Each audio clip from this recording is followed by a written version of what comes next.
It's time. Time to get inspired and empowered. To realize it's never too late to create your next amazing story.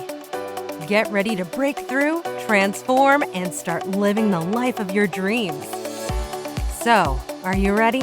Truly ready to begin your journey to create your next amazing story in life and love? Great. Let's jump in with your host, Life and Love Transformational Coach, Suzanne Oshima. Welcome, everybody, to the It's Never Too Late show. I'm Suzanne Oshima, and I'm a life and love transformational coach at Your Next Amazing Story. I am so excited because today we have a very special guest, Barbara Klein, and she's a dating and life coach, and she's a former client. And I'm super excited to have her here today because today we're talking about how it's never too late to reinvent yourself and discover quality love. So welcome, Barbara. I'm so excited to have you here. Thank you, Suzanne. I'm so excited and honored to be here with you today. I know. You're so adorable. I love your enthusiasm and you look so beautiful today. But before we jump into how to reinvent yourself and discover quality love, can you share with the ladies what inspired you to become a dating and life coach yourself? Absolutely. Yeah, I mean, it's an awesome story. So probably about 5 years ago, you came across my Facebook feed and you were having a Valentine's Day contest. And I applied and I won. And it was a consultation with you. And it was so awesome. And you were so connected to me. I felt heard. I felt understood. I felt like you were able to see the things that I could shift and really make an impact. And that really impressed me. So I immediately signed up with you and took your coaching. And I really feel I felt so, knowledgeable when I finished your coaching program. And so I was out there in the dating world and still not having success. But the things that I did learn from you was that I could see the negatives of people that I knew would not serve me so much faster, like immediately, even just through messaging on a dating website. And I was able to feel so empowered about where I was on my life's journey that even if I hadn't been successful, I felt good about where I was, and I was fine with being alone if that was God's intent for me. But I had a feeling that God had somebody special out there, and I would get frustrated and I'd go off the dating websites, and then a month or 2 or 3 later I would go back on, and I did. And lo and behold, in February of 2018, my forever love showed up. And we've been together for 2 years now, and it's been amazing, and he treats me so well, and I just feel so blessed. Aw, I love that. And so is that what made you yourself become a dating and life coach? Well, that's true. I didn't answer the question. That's okay. So along the journey, I said to my friends, when I find my forever love, I want to teach other people how to do this. And so that's why I am a dating and life coach today. Oh, I love that. I love that. See, it's this thing where I empowered you and now it's a chain reaction. It's like that ripple effect is now you get to empower women because you work with both women and men, and I only work with women. So it's this ripple effect, though, that we get to help and empower other people too, and so that they can find their true love. This is amazing. And Barbara, I've seen over the years, and knowing you, because I've known you now for a while, is that I've seen you just grow in your self-confidence, in your self-esteem, in who you are. And I loved watching you really transform in your own life. And I'm not just talking about a man, because I just want to make this clear, is that having a man is not the end all be all. Like, if you don't get that, that doesn't mean that you're not amazing and you're not successful. But watching you transform even before you met the love of your life, in 2018. Yeah, absolutely. The things that I've realized over the years is that I've been on a trajectory over the past 30 years, elevating myself. The past 5 to 8 years have been extraordinary. Working with you and also doing this work, connecting with other people, and again, dealing with my own journey. It has been remarkable. I do have ebbs and raises in my life, and when I feel the sinking, I immediately analyze what's going on and what I can do differently to shift or pivot, because I know that, first of all, I'm not willing to stay there in the low. And I am totally about being positive and taking care of myself. My boyfriend and I, we don't live together. He's actually away right now. So a lot of times I am alone. I'm not with him, but we do communicate, and I love that we do. But I don't need him to be present for me to feel whole. I'm whole in my own self.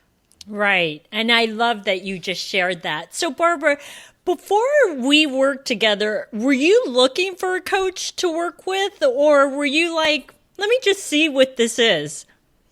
So, my experience during the 8 years, because it was 8 years ago I became single, I actually had gone to local matchmaking services thinking that they would coach you. And they wouldn't. I mean, they didn't. It was basically throwing you to the wolves. And so I think I knew what I wanted, but I didn't really know what I wanted. I didn't know there were dating coaches out there. But it was God's intervention that brought you into my life, because you helped change my whole aspect of my life in the past 5 years. Oh, I love that. And I love that I'm seeing you grow and grow. And it's so true. And I used to be a matchmaker, so I know exactly what you're talking about. I mean, I coached my clients as a matchmaker. I can't even say the word anymore because I'm not one. But when I was a matchmaker, I did date coach my clients, but I do know a lot of matchmakers don't. A lot of matchmakers just set you up and that's it. And they're kind of like, okay, go out on the date, see what happens. And that's why when a lot of people would come to me, sometimes I would say to them, I would go, you don't need matchmaking, you need date coaching. And they were like, no, I just want to be set up. And they didn't, but I could see that me just setting them up wasn't going to get them into, I could see the underlying things that were holding them back, whether it was the mindset or it was past baggage from another relationship or marriage that they hadn't fully healed from that would hold them back. I was like, yeah, I could take your money and set you up, but that's not what's going to get you where you want to go. And I think a lot of people don't realize that. And it's interesting because a lot of people haven't worked with a matchmaker and a dating coach like you have. So you know the difference, right? Yes, I do. Absolutely. I felt like all they cared about was collecting their fee. Yeah. That they really didn't care about me. Mm-hmm. And that was frustrating because, let's face it, you're spending a lot of money. Yeah. A lot of people don't realize that matchmakers are expensive. Yeah, they are. And, but working with a coach, if you're getting what you need, it's worth every penny of it. Yeah. And that's why, most likely, me being unique, as you shared with me privately, that I said, I'm worth it. Yeah. Because I had spent that kind of money on matchmakers that didn't serve me. So if I was willing to spend that kind of money on something that didn't serve me, I certainly was willing to spend that kind of money on something that would serve me. Right. So let's talk about where you were at before, because I want people to see your story, because I think a lot of people think, oh, well, it was easy for Barbara because she got a coach. And I just want to talk about, if you could share your story about where you were at, because you were married before. Actually, I want to go one step further, because I know you've shared this with me before, and I know you're fine with sharing it, is it started with your father, right? And a lot of people think, oh, well, I'm of a certain age. That doesn't affect me anymore. Can you share with the ladies how your relationship with your father can still affect you today, even if you're in your 50s and 60s and 70s? Oh, absolutely. So I was the only girl out of 5 kids, and our father was a domineering, controlling man. And by the time I came along, because I'm child number 4, my mother had taught all of us the way you survive in this household is to be subservient. Now, my father was a very good provider. And, I can say a lot of good stuff about my dad, but that was, his issue. But what that taught me was to be quiet. How dare you have an opinion? And I will tell you how you should think, is what I used to hear. And that I used to hear some negative things that definitely affected my self-esteem. So when I met my husband in high school, he came from a dysfunctional family, way worse than mine. So I was feeling unloved at home. He was feeling unloved at home. We loved each other, so we gave each other what we needed. And I got married at 18 to him, and it was a turbulent marriage, but we loved each other, and that was the glue for us. We had 2 daughters, and he had a lot of problems. And in 1991, he was diagnosed with bipolar disorder, which then gave us at least an inkling as to why he was the way he was. So between him going to doctors and finally getting on the right medication after a couple years, we continued marriage counseling and individual counseling. And we really learned how to communicate appropriately with his illness.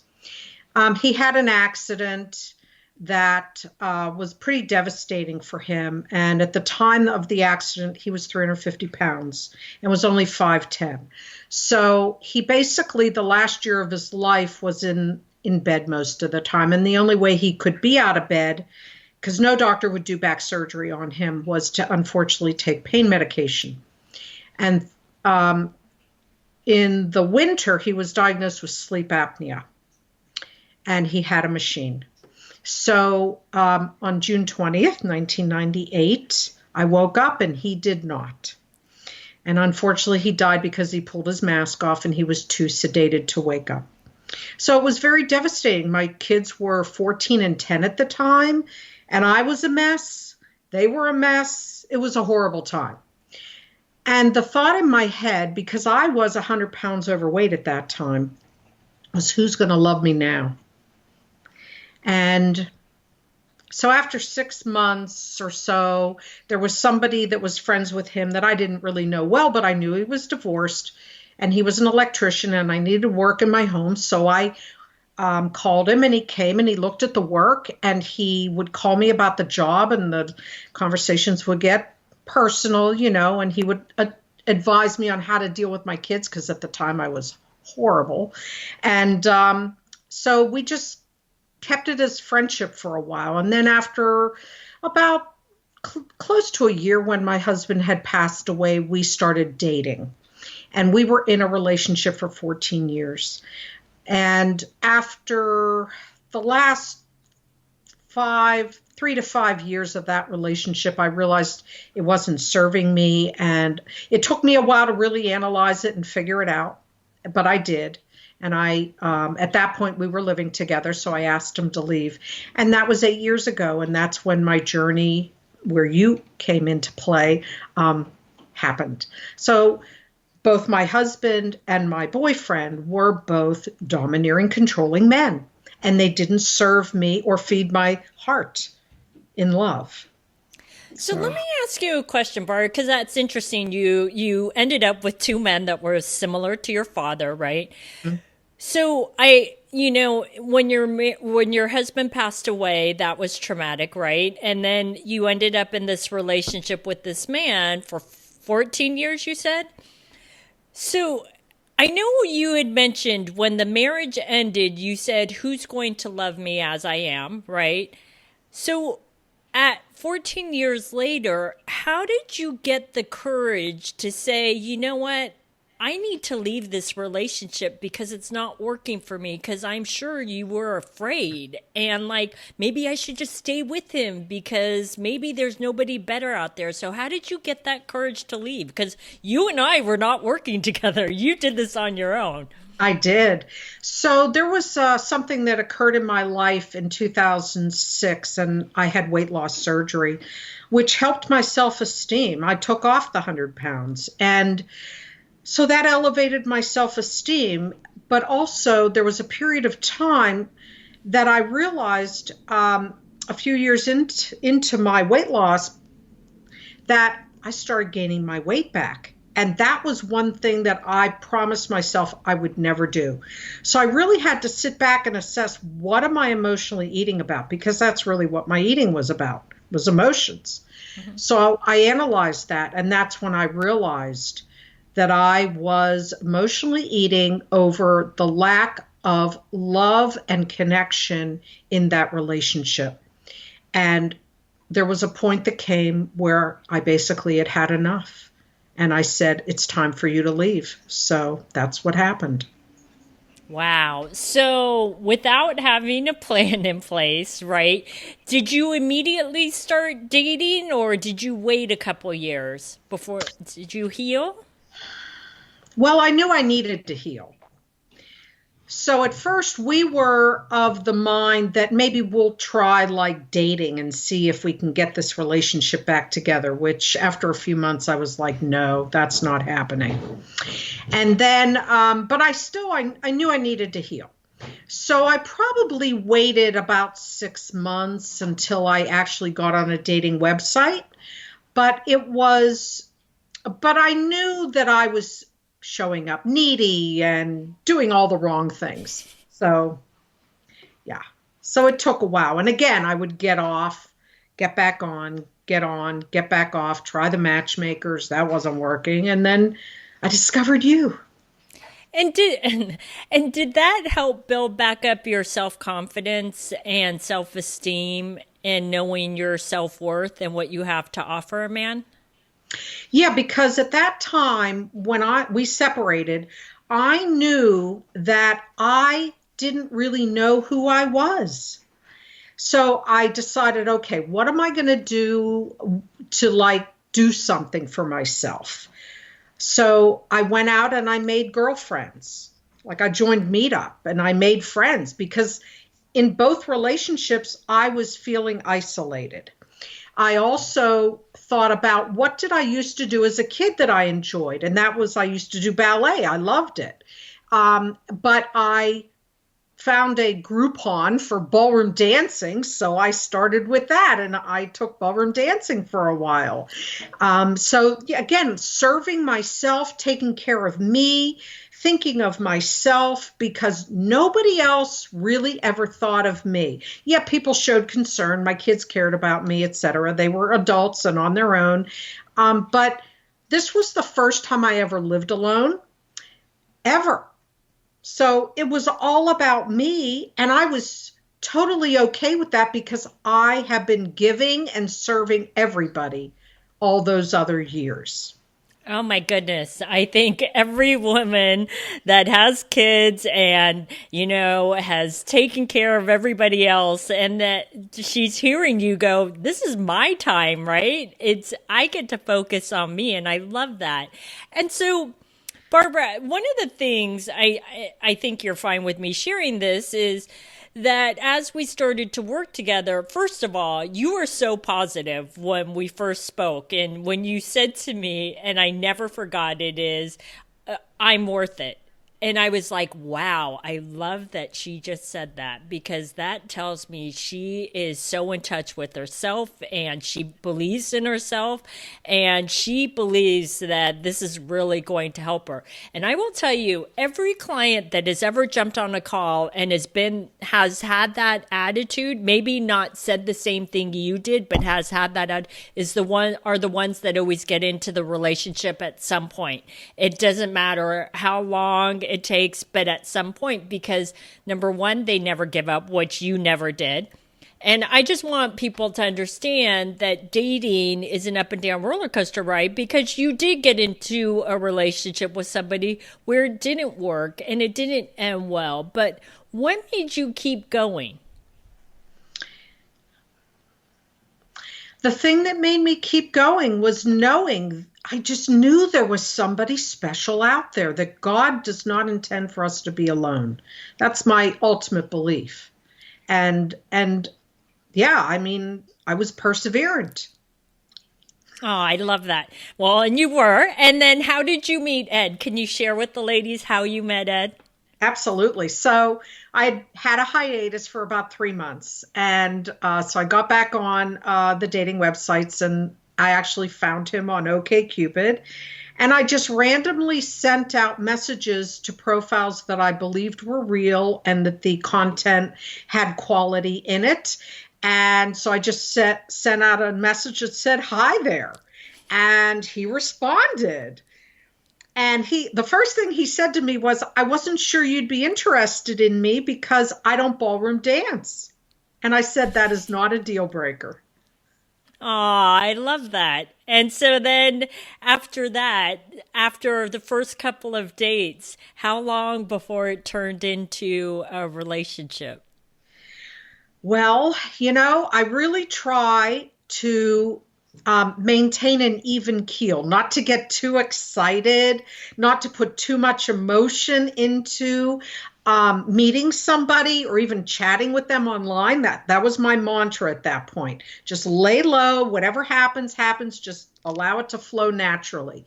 And so he did all the right things, and he was extremely kind. And I knew he had a big heart from all the things I had learned about him. And so when he asked me out after our first meet, I allowed him to pick me up, and which normally I don't advise, but there were so many reasons that I felt so connected with him that I felt he was safe that way. And so after about a month, he had been planning this birthday party for his mother, who was turning 100. And he had been talking about it. And that was one of the things I knew he had a big heart about. And he gave me an invitation. So that sort of solidified that he was allowing me to meet his family. So that meant a lot. And then, so I did, and it was wonderful and it was beautiful. And for my birthday that year, because it was only 2 months after we met, he took me to New Orleans as a surprise. And I'm like, this is definitely the guy for me. So yeah, within 2 months, I knew this was a very special person. So can you share with the ladies, because it's not about the trip or, invite, how does he treat you? How is he different from your late husband and your ex-boyfriend? Okay. He loves to give. He loves to do. He loves to, he listens. He hears what I say. Like the New Orleans thing. I didn't even remember telling him that it was on my bucket list to go see the jazz festival there. And that's how he picked it. So he heard me. So I was heard. I was respected. I was cared for. Whatever I asked that we do as a date, we did. I mean, he didn't care if it was an expensive meal or, a fast food, because we were running errands together. He's just such a big-hearted person. And I've never been treated so well in my life. And I just feel so blessed. Aw, And so what I'm also hearing is that he's thoughtful. And I'm also hearing that he puts you first. Yeah. Like he said, I don't like being the center of attention. I don't like getting gifts.